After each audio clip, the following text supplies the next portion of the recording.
Здесь я вижу все жбановские, верно? Верно, поэтому давайте похлопаем сами себе и поднимем настроение.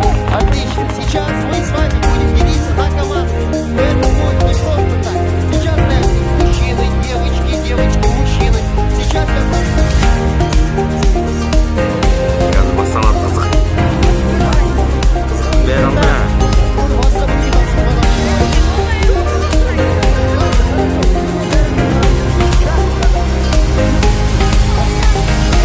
Құрметті студенттер, әріптестер, мына тимбилдинг дегенді көбейту беру керек.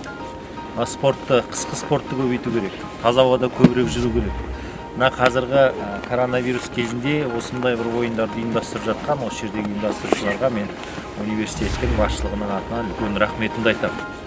Осы осындай нәрселер көп болу керек. Сәттілік тілеймін. Бүгінгі тимбилдингтің сәтті өтетініне, жақсы өтетініне, мына командный духта келетініне барлығына мен сенімдімін. Сәттілік, давайте. Рахмет!